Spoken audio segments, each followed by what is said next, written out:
God provides necessities. This is coming from Jeremiah 1 verse 8 through 10. And in 8 it says, "Be not afraid of their faces, for I am with thee to deliver thee, saith the Lord."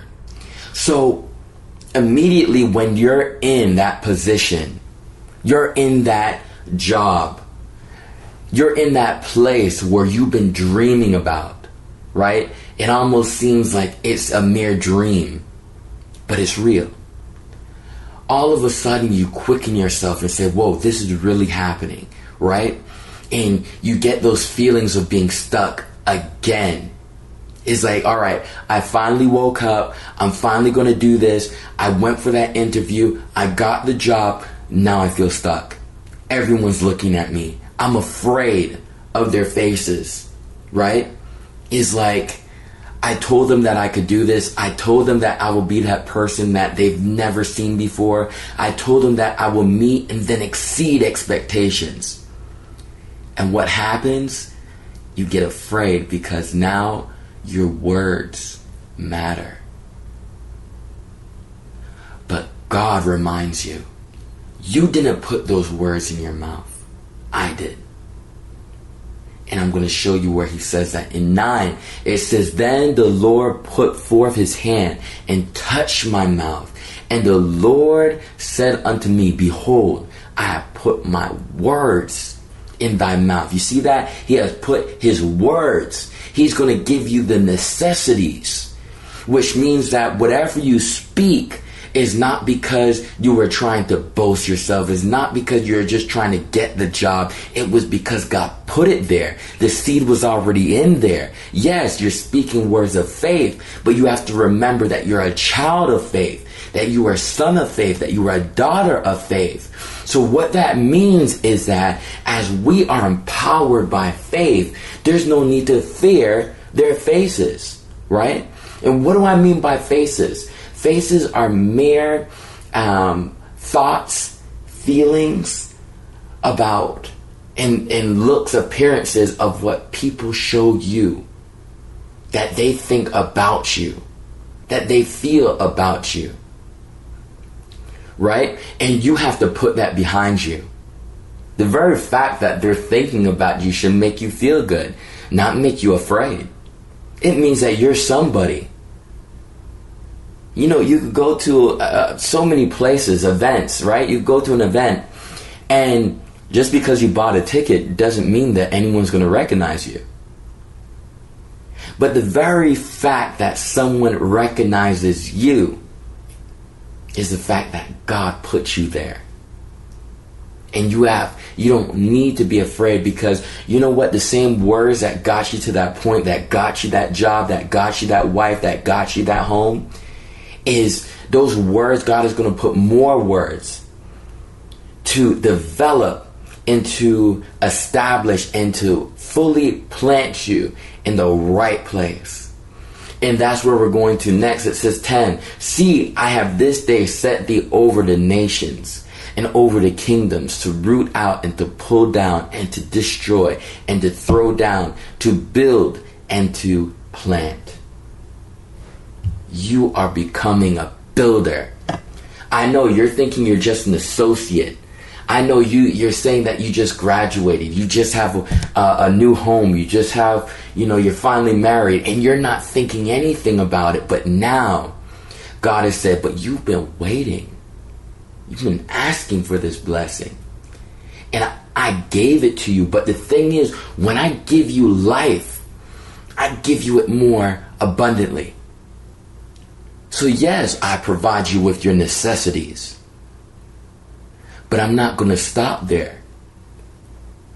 I give you necessities because you need those necessities. You need those things in order to build up your strength.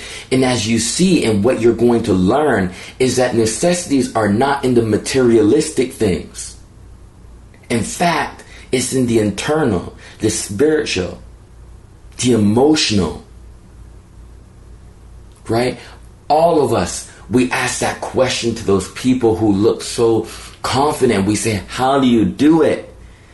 And of course, they try to explain themselves. But Honest and truly, all praise and all glory is to God, because he instills in them, as well as in you, the necessities, the spirit, the drive, the passion, the love, the desire.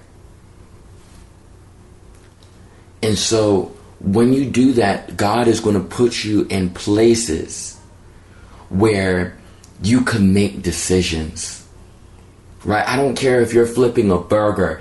You could decide to flip a burger 3 hours before the order even comes in, and it could be the cold burger, right? And that means, yes, the person may gobble it up, but is that the best you could have done? Or you could decide, I'm going to flip that burger when it's 10 minutes. As soon as I get that order, I have 10 minutes, right? It's rush hour. It's about that time where people are coming in. Lunchtime, about 12 to 1. I want to flip that burger now. So when people come in, they're going to have the best burger they've ever tasted.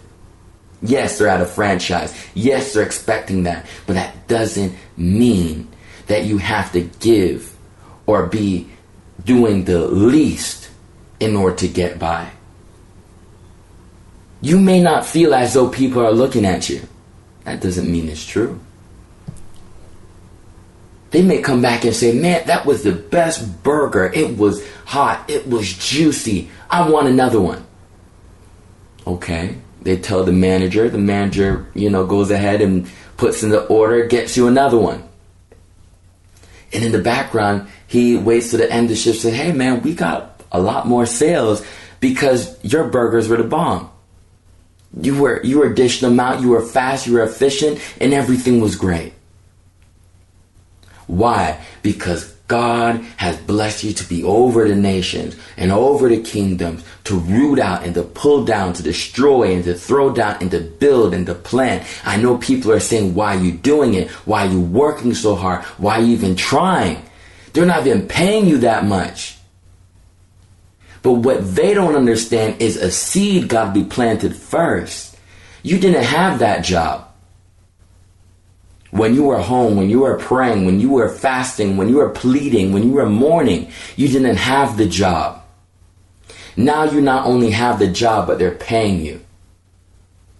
Now that you're in the job, you're listening to other people and what they have to say when God has already provided for your necessities. What further need do you have? You don't need to listen to anyone.